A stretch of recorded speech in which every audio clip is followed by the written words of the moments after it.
प्यारे दर्शकों, आज की कहानी बड़ा ही मनोरंजक व ज्ञानवर्धक है। आज की कहानी में हम कपोतक के माध्यम से उन 3 कठिन प्रश्नों व उसके उत्तर को जानेंगे, जिसे अगर आप समझ ले तो आपका जीवन आसान हो सकता है और आप अपनी समझ से काम ले सकते हैं।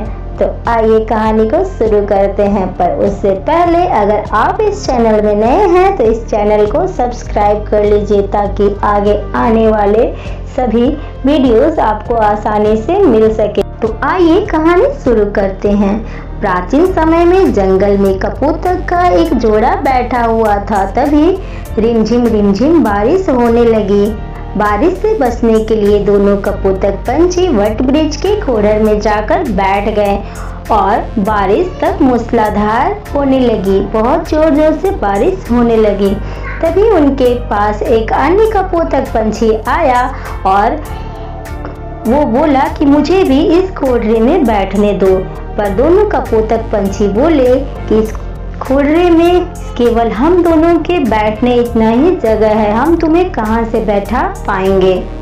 वो तीसरा कपोतक पंछी फिर कहता है कि मुझे भी इस खोड़रे में बैठने दो। तो दोनों कपोतक पंछी बोलते हैं कि इसमें इतनी पर्याप्त जगह नहीं है कि तीसरा पंछी भी आ सके और तुम यहाँ से चले जाओ।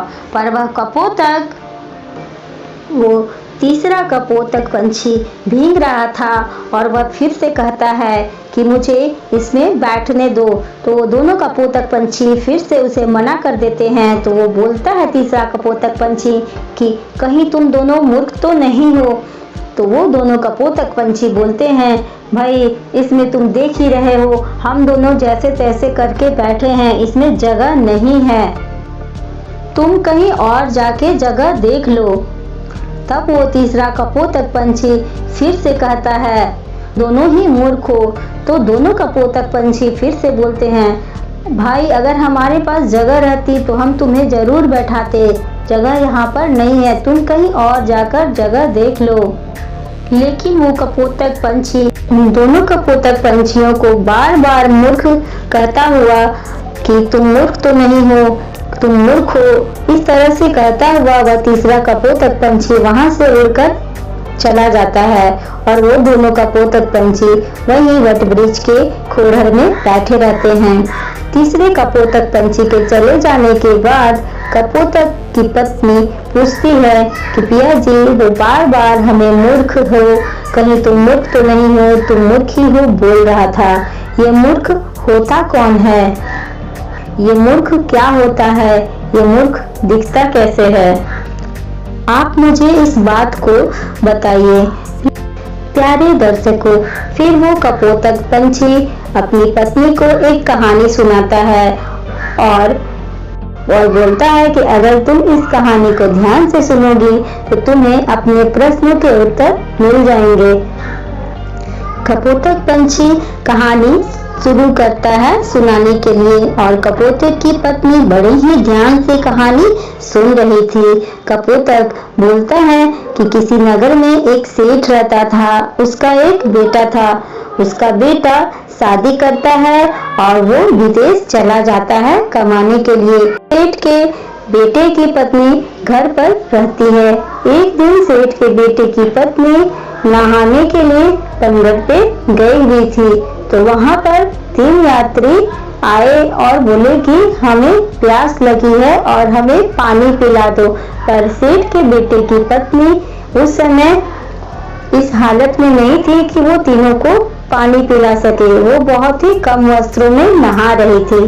तीनों यात्री उस सेठ के बेटे की पत्नी से पानी मांगते हैं पीने के लिए। तो सेठ के बेटे की पत्नी बोलती है कि तुम कौन हो? तो उन तीनों में से एक बोलता है कि हम यात्री हैं। तो सेठ के बेटे की पत्नी बोलती है कि यात्री तो सिर्फ 2 होते हैं, तुम कौन से यात्री हो? तो यात्री को कोई जवाब नहीं सूझता है और वो सोच में पड़ जाता है। तभी उनमें से दूसरा यात्री बोलता है कि मुझे बहुत जोर की प्यास लगी है, प्यास के मारे मेरा गला सूखा जा रहा है, मुझे पानी पिला दो। तो सेठ के बेटे की पत्नी बोलती है कि तुम कौन हो? तब वो यात्री बोलता है कि मैं अनपढ़ गवार हूँ, तब सेठ के बेटे की पत्नी बोलती है कि अनपढ़ गवार तो दो तरह के होते हैं, तुम कौन से अनपढ़ गवार हो। तो उस यात्री को कुछ जवाब नहीं सूझता है और वो सोच में पड़ जाता है। तभी तीसरा यात्री बोलता है, वो बोला कि प्यास के मारे मेरे प्राण निकले जा रहे हैं, कुछ देर और मुझे पानी नहीं मिला तो मेरे प्राण निकल जाएंगे। तब सेठ के बेटे की पत्नी तीसरे यात्री से पूछती है कि तुम कौन हो, पहले ये बता दो, तब मैं तुम्हें पानी अवश्य पिला दूंगी। तो तीसरा यात्री बोलता है कि मैं मूर्ख हूँ, अब तो मुझे पानी पिला दो। तो सेठ के बेटे की पत्नी बोलती है कि इस संसार में दो तरह के मूर्ख होते हैं, तुम कौन से वाले मूर्ख हो। तो उस तीसरे यात्री को भी समझ में नहीं आता है कि आखिर मैं कौन सा मूर्ख हूँ और वह सोच में पड़ जाता है। उन तीनों यात्रियों को कोई जवाब समझ में नहीं आ रहा था और वो वहां से प्यासे ही वापस चले जा रहे थे।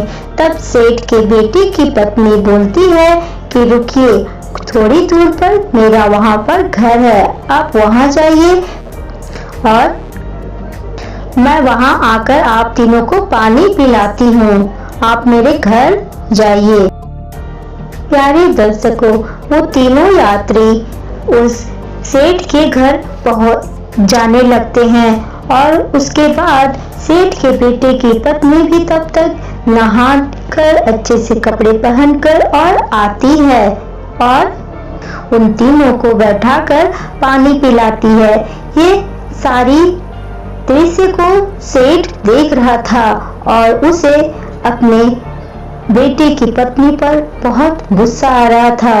वो सोचने लगा कि मेरी बहू तो बहुत बदचलन निकल गई है, ये पराये मर्दों को घर में बुलाकर उनका आवभगत कर रही है, बेटा विदेश चला गया है तो इसके लक्षण भी खराब हो गए हैं। उधर सेठ के बेटे की पत्नी तीनों यात्रियों को पानी पिलाती है तो तीनों यात्री पूछते हैं कि आपने पनघट पर हमसे इतने कठिन प्रश्न क्यों पूछे थे जिसका कि हमें जवाब ही नहीं आ रहा था और बाद में आप अपने ही घर पर बुलाकर हमें पानी पिलाते हैं, ऐसा क्यों। तब सेठ के बेटे की पत्नी बोली कि पनघट पर मैं बहुत कम वस्त्रों में थी, मैं वहां पर इस अवस्था में नहीं थी कि मैं आप लोगों को पानी पिला सकूं, इसलिए मैंने जानबूझकर आप तीनों से कठिन प्रश्न किए और आपको अपने यहाँ पर बुला लिया और यहाँ पर आप पानी पीजिए और अपने रास्ते जाइए। तब तीनों यात्री पानी पीकर वहां से चले गए। उधर सेठ अपनी बहू को पराये मर्दों को पानी पिलाते हुए देखकर सोच-सोचकर परेशान हो रहा था। मेरे बेटे की पत्नी, मेरी बहू बदचलन निकल गई है, मेरा बेटा घर पर नहीं है तो ये पराये मर्दों को घर पर बुला रही है और उन्हें पानी पिला रही है, उनके साथ बातें कर रही है।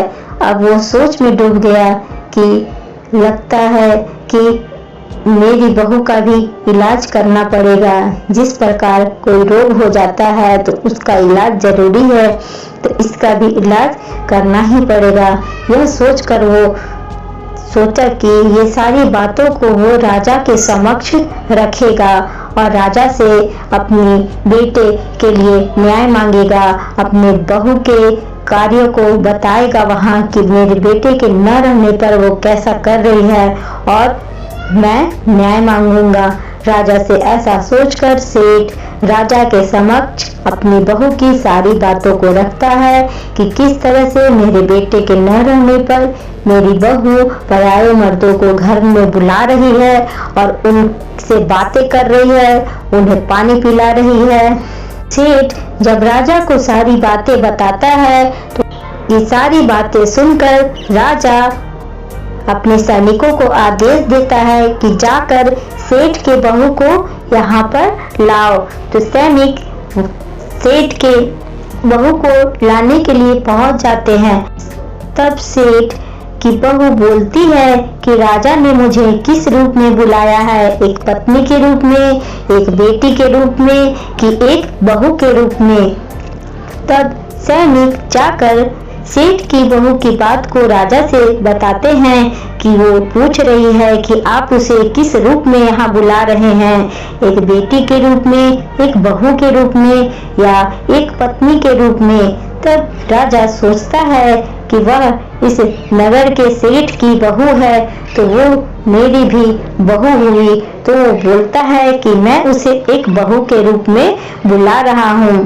तो राजा के सैनिक उस सेठ की बहू के पास पहुंचते हैं और बोलते हैं कि राजा आपको एक बहू के रूप में बुला रहे हैं। तब सेठ की बेटे की पत्नी वहां राजा के पास दरबार में पहुंच जाती है। तब राजा उससे सवाल करता है कि क्या तुम चरित्रहीन हो, तुम्हारा पति विदेश में काम करता है और तुम पराये मर्दों के साथ रहती हो, ऐसा हमारे राज्य में नहीं चलेगा, या तो तुम्हें सजा मिलेगी या ये राज्य छोड़कर जाना पड़ेगा। तब सेठ के बेटे की पत्नी बोलती है कि महाराज, मैं एक पतिव्रता स्त्री हूँ, मुझ पर कलंक लगाने से पहले आप सोच लीजिए, क्या आपके राज्य में प्यासे को पानी पिलाना, भूखे को खाना खिलाना अपराध है? यदि आपके राज्य में ऐसा संविधान है तो हाँ, मैंने अपराध किया है और ये अपराध मैं बार बार करूंगी। ऐसा सुनकर राजा बड़ा चिंतित होता है और कि आप मुझे पूरी बात विस्तार से बताइए कि बात क्या है। तब वह सेठ के बेटे की पत्नी राजा को पूरी बात बताती है कि जब मैं पनघट पर स्नान कर रही थी तो 3 यात्री वहां पर आते हैं और मुझसे पानी पीने के लिए मांगते हैं, लेकिन मैं पनघट पे कम वस्त्रों में थी और मैं इस अवस्था में नहीं थी कि मैं खड़े होकर उन तीनों को पानी पिला सकूं। इसलिए मैंने उन तीनों से 3 कठिन प्रश्न किए जिसका जवाब उनके पास नहीं था। तो मैंने उनसे कहा कि आप मेरे घर पर जाइए, मैं वहां पर आकर आपको पानी पिलाऊंगी। फिर मैं नहा धोकर अच्छे से कपड़े पहनकर घर आई और उन तीनों को पानी पिलाकर वहां से भेज दिया। इसमें मैंने गलत क्या किया है, आप बताइए। तब राजा बोलते हैं कि तुमने उन तीनों से ऐसे कौन से 3 प्रश्न पूछे थे, हमें भी बताओ। जब सेठ के बेटे की पत्नी वो 3 प्रश्न राजा के समक्ष रखती है तो राजा भी सोच में पड़ जाते हैं। वहां उनके मंत्री संतरी जितने भी थे, किसी को जवाब नहीं आ रहा था। अंत में राजा परेशान हो जाता है, वो तीनों प्रश्नों का उत्तर जानने के लिए इच्छुक होता है। तब राजा सेठ के बेटे की पत्नी से बोलता है कि बहू, हमें इन तीनों प्रश्नों का उत्तर नहीं आ रहा है, ना ही मेरे राज्य के किसी पंडित, किसी विद्वान, किसी मंत्री के पास इसका उत्तर है। तुम ही हमें इन तीनों प्रश्नों का उत्तर बता दो। तब वो सेठ के बेटे की पत्नी हाथ जोड़कर कहती है कि महाराज, ये तीनों प्रश्न बहुत ही अनमोल हैं और इनके उत्तर उससे भी ज्यादा अनमोल हैं। मैं इन तीनों प्रश्नों का उत्तर आपको बता दूंगी, पर बदले में मुझे क्या मिलेगा? महाराज, सौदा हो तो बराबर का हो। प्यारे दर्शकों, वो सेठ के बेटे की पत्नी बहुत ही चतुराई से अपने दिमाग का इस्तेमाल करती है। तब राजा परेशान हो जाता है कि ये तीनों प्रश्न बड़े ही कठिन और अनमोल हैं, मुझे इसका उत्तर जानना चाहिए। यही सोचकर राजा कहता है कि इन प्रश्नों के उत्तर के बदले में मैं तुम्हें आधा राज्य दे दूंगा। आधा राज्य पे तुम शासन करोगी और आधा राज्य पे मैं शासन करूंगा। तब सेठ के बेटे की पत्नी उन तीनों प्रश्नों का जवाब देती है। पहले प्रश्न का वह उत्तर देती है कि महाराज, इस संसार में केवल दो ही यात्री हैं, एक सूर्य और दूसरा चंद्रमा, जो दिन रात चलते रहते हैं, संसार में भ्रमण करते रहते हैं और संसार को रोशन करते रहते हैं। यही दो यात्री हैं, सूर्य और चंद्रमा। पहला सवाल कि यात्री दो तरह के होते हैं, वो कौन कौन हैं, उसका यही जवाब है। महाराज, अब दूसरा सवाल था कि अनपढ़ और गंवार कौन हैं? तो इसका जवाब है कि अनपढ़ और गंवार अन्न और पानी है, जो हर किसी के साथ में रहते हैं, चाहे वो अमीर हो या गरीब हो या विधवा हो या सधवा हो, सबको वो एक सा ही स्वाद चखाते हैं, उनका लालन पालन करते रहते हैं। यही दोनों ही सबसे बड़े अनपढ़ और गंवार हैं, जो बिना कुछ सोचे समझे सबको एक जैसा ही स्वाद चखाते हैं। महाराज, तीसरा प्रश्न था, मूर्ख दो प्रकार के होते हैं, वो कौन कौन हैं? तो महाराज, इसका उत्तर है कि पहला मूर्ख मेरे ससुर हैं, जो एक घर की बात को दूसरों से आकर कहते हैं, जो एक घर की बात को घर में न पूछकर दूसरों से आकर बताते हैं, दूसरों से आकर पूछते हैं। जो घर की बात को दूसरों को बताता है वही मूर्ख होता है। यदि मेरे ससुर मुझसे ही आकर पूछे होते तो मैं उन्हें वहीं पर सारी सच्चाई बता देती और घर की इज्जत नीलाम नहीं होती। मेरे घर की इज्जत इस तरह बड़े दरबार में नीलाम नहीं होती। मेरे घर की इज्जत इस तरह उछाली नहीं जाती। इसलिए सबसे पहले बड़े मूर्ख मेरे ससुर हैं। तब राजा कहता है कि दूसरा बड़ा मूर्ख कौन है? तो सेठ के बेटे की पत्नी बोलती है कि दूसरा सबसे बड़ा मूर्ख आप हैं। वह राजा सबसे बड़ा मूर्ख होता है जो बिना सोचे समझे कोई फैसला ले ले। आप बिना सोचे समझे उन 3 सवालों के जवाब के कारण अपना आधा राज्य मुझे दे दिया, इसलिए आप दूसरे सबसे बड़े मूर्ख हैं।